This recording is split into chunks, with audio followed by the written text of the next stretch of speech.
deals with the following subtopics: the French Revolution, the Age of Revolution, 1830 to 1848, unification of Germany and Italy, imperialism and colonialism. When the people are suppressed beyond tolerance, then the outcome cannot be other than a revolution, as it happened in 18th century France.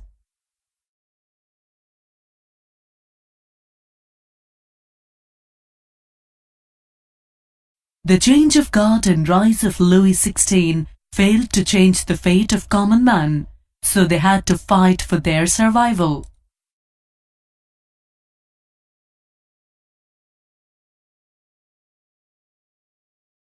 A bloody revolution was inevitable as empty stomachs and the attitudes of the ignorant ruler pushed France to the point of no return. Let us witness the journey of France from French Revolution to the rise and fall of Napoleon.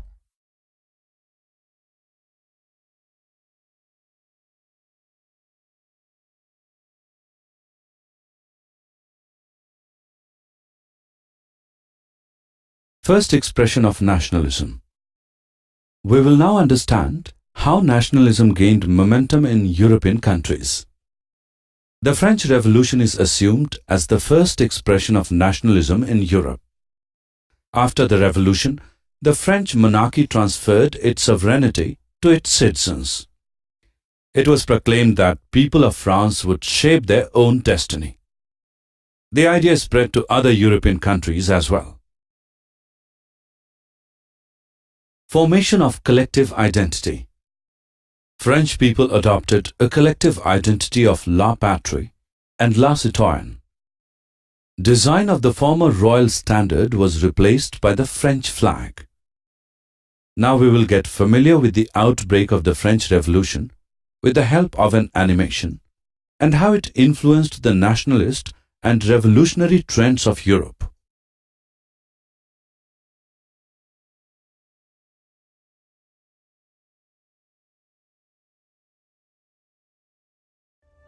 In 1789-80, French monarch of the old regime, King Louis XVI, was under great pressure to increase the taxes.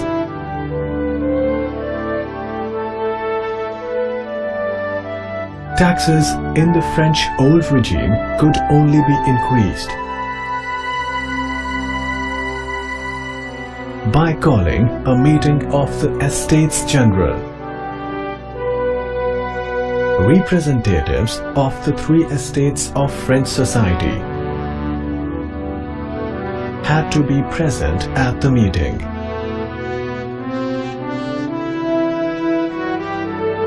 King Louis XVI decided to call the meeting of the Estates General in May 1789.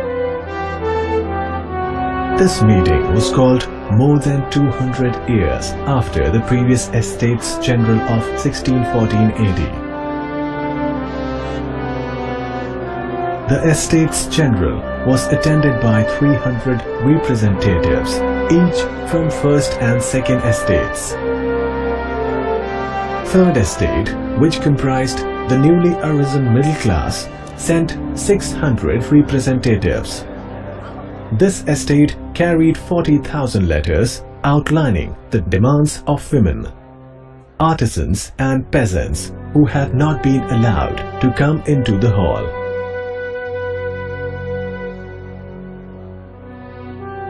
In spite of its larger numbers, the Third Estate was given less importance, while the First and the Second Estates were seated face to face.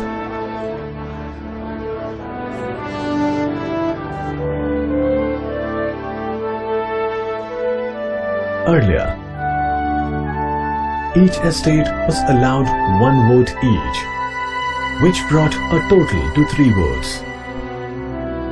In this meeting, the Third Estate, inspired by Rousseau's social contract, demanded 1 vote each for every one of the members of the Estates General. This gave 300 votes each to both the first and second estates and 600 votes for the third estate, bringing the total to 1200 votes. King Louis XVI rejected the demands of the third estate, forcing them to walk out of the Estates General. Next month, the third estate gathered at a tennis court in Versailles, declared itself the National Assembly and took the famous tennis court oath. The tennis court oath, which promised to make a new constitution for France based on demands of the third estate, was led by the noble Mirabeau and the priest Abbé Sayes. Meanwhile, the rest of Versailles was in turmoil. Bread prices had gone up, and women had started attacking hoarders and shop owners. The revolt became even more violent when the rebels stormed the castle of Bastille and released the political prisoners who had been confined there. Not far away, in the French countryside, peasants and villagers heard rumors that the rich lords intended to destroy their crops and fields. They took up arms and raided local manors. Records containing the dues of the peasants were burnt by the mob. The noble lords and their families were forced to flee the country. Pressurized by the alarming conditions, King Louis XVI was forced to recognize the National Assembly as a legitimate organization. The revolution of the common people had shown its effect.